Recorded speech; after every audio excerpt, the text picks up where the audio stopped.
Imagine walking into a corner store on a warm Tuesday afternoon in 1960. You've got a single, crisp $1 bill in your pocket.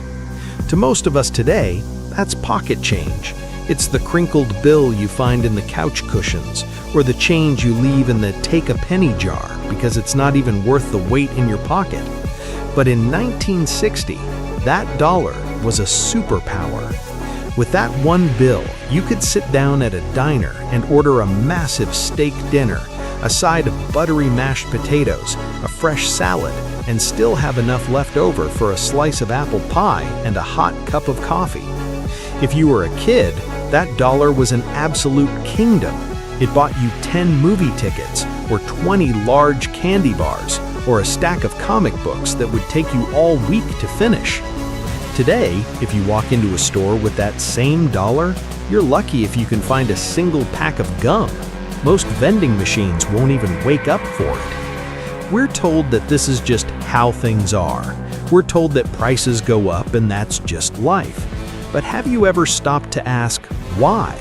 Why does it feel like our grandparents lived in a world of abundance while we, with our high-tech phones and better jobs, are constantly struggling to keep our heads above water? Is it just that things got more expensive, or has the very ground beneath our feet been shifting for 60 years? Something happened to the value of your time, and once you see the 1960 reality, you'll realize the American dream didn't just fade away, it was priced out of existence. Let's step back for just a second. It's 1960. You're driving a brand new Chevy, and you pull into a gas station. You hand the attendant a $5 bill. He doesn't just fill your tank, he washes your windshield, checks your oil, and hands you back $3 in change.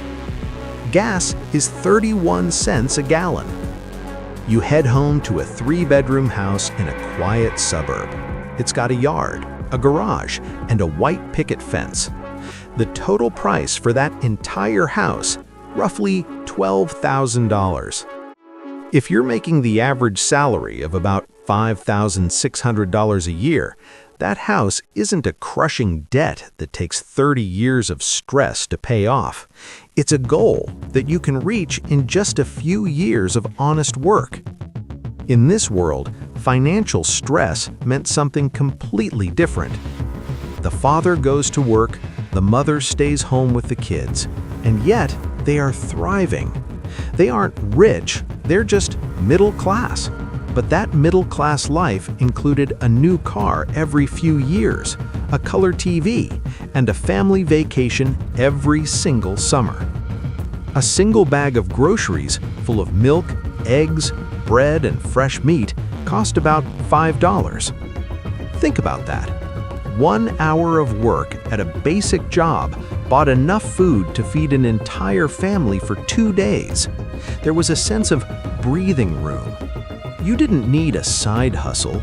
You didn't need to drive Uber on the weekends or sell clothes online to make rent. You worked 40 hours and the world gave you back a life of dignity. Now let's fast forward to right now. Look at that same bag of groceries. Today, that milk, those eggs, and that meat, it's $60, $70, $80.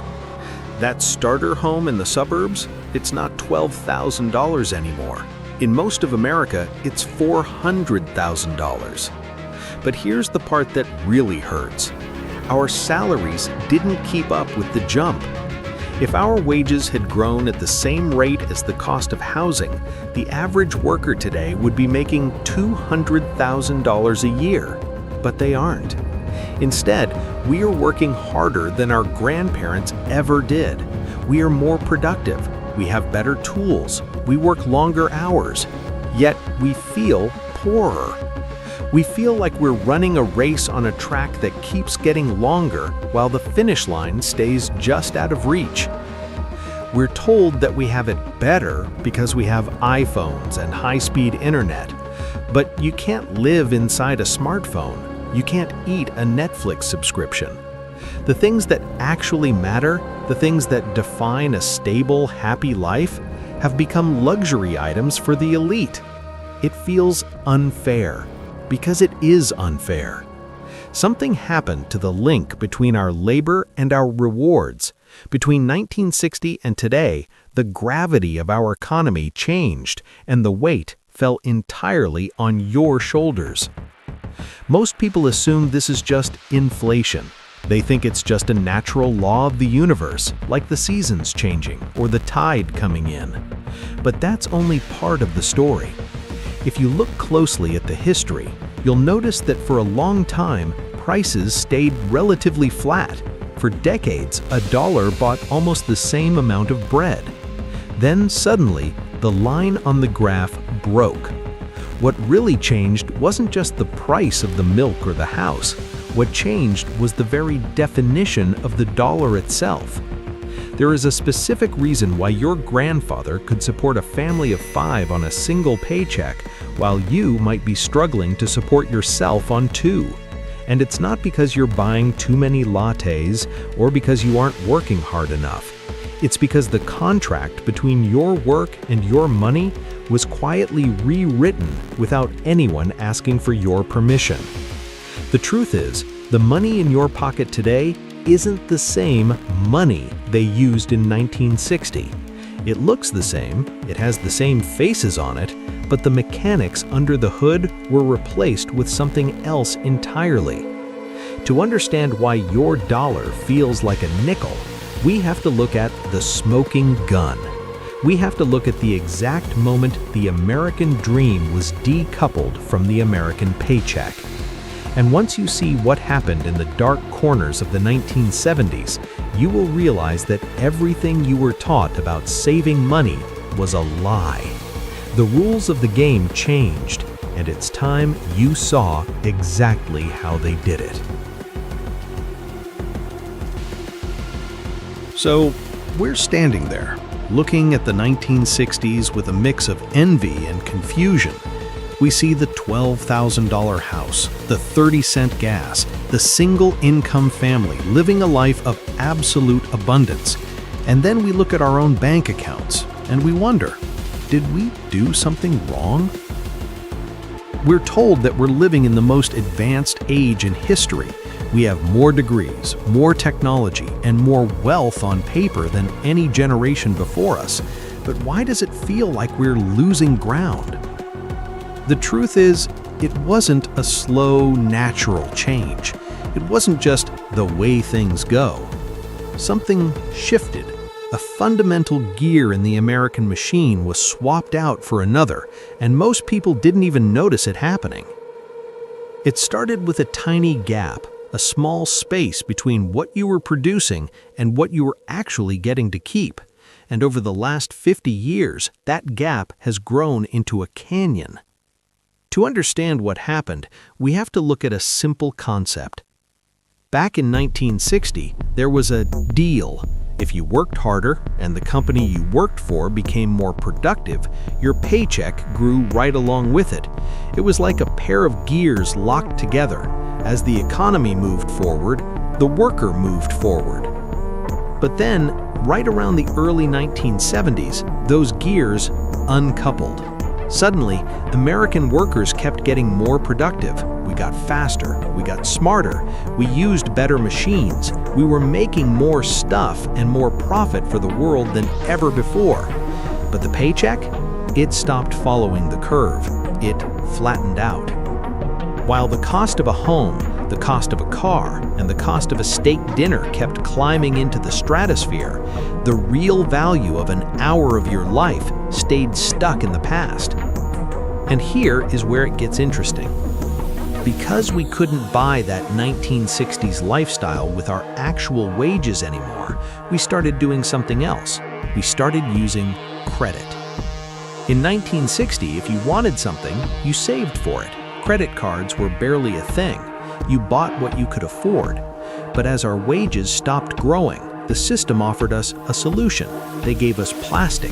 They gave us 30-year mortgages. They gave us student loans. We started borrowing the American dream because we could no longer earn it. We replaced purchasing power with debt. And that is when $1 in 1960 officially started to feel like $20 today. If you're enjoying the video, subscribe and comment what you think about this topic. This isn't just about big numbers on a screen. It's about the modern squeeze. Think about your grocery store today. Have you noticed the boxes getting slightly smaller while the prices stay the same or even go up? They call it shrinkflation, but it's really just a symptom of the same disease.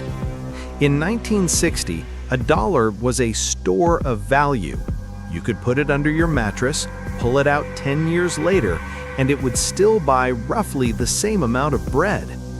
Today, money has an expiration date. If you leave your money sitting still, it's melting. It's losing its strength every single day. This forces everyone into a frantic race. You can't just work and save anymore. You have to invest. You have to gamble in the stock market. You have to find hustles. You are forced to be a financial expert just to keep the same lifestyle your grandfather had while working at a local hardware store. And then there's the housing trap. In 1960, a house was a place to live. Today, a house is a financial asset. Because the money itself is losing value, everyone with real wealth is pouring it into the one thing they can't print more of: land. This drives the prices up so high that the average person is priced out of their own neighborhood. You're not paying $400,000 for more house than they had in 1960. In many cases, you're paying 10 times more for a house that's actually smaller and older. You're paying for the devaluation of the currency, and you're paying it with the hours of your life. It's easy to look at this and get angry or feel like it's a giant conspiracy, but the reality is more grounded and in some ways more sobering. The world changed. In the 1970s, we moved away from a money system backed by gold to a system backed by promises. This allowed the government to spend more, it allowed the banks to lend more, and it fueled a massive explosion in technology and global trade. We got the internet, we got cheaper electronics, we got a world that is connected like never before. But there was a hidden tax on that progress. To keep this new system running, the money had to lose value. It was designed to keep moving, to keep circulating, to keep people borrowing. The stability of 1960 was traded away for the expansion of the modern era. Most of us didn't realize we were making that trade. We just woke up one day and realized that a good job doesn't buy what it used to. We realized that the middle class is no longer a place of rest, but a place of constant, exhausting effort. So, when we say that $1 in 1960 felt like $20 today, we aren't just talking about inflation. We're talking about the weight of life. In 1960, that dollar bill represented a certain amount of peace. It represented the ability to cover your basics with ease and have plenty left over for the things that make life worth living. Today, that same dollar is a reminder of the treadmill. We have more stuff than our grandparents ever dreamed of. We have more information, more travel, more entertainment, but we have less time. We are the most productive generation in human history, yet we are the most time poor. We are working harder than ever to buy a version of the American dream that used to be almost effortless. We can't go back to 1960. The world has moved on, and the old money is gone forever. But by understanding what we lost, we can start to see the world for what it really is. We can stop blaming ourselves for not being rich enough and start realizing that the yardstick used to measure our success has been shrinking while we weren't looking. The $12,000 house is gone. The 30-cent gas is a memory. but the lesson remains. Money is just a way to measure the value of your time, and in the modern world, your time is becoming the most expensive thing you'll ever own. Perhaps the real question isn't why things are so expensive, but why we ever agreed to a system where our hard work buys us less of our own lives every single year. Your bank account tells you how much money you have, but it will never tell you how much your time is actually worth.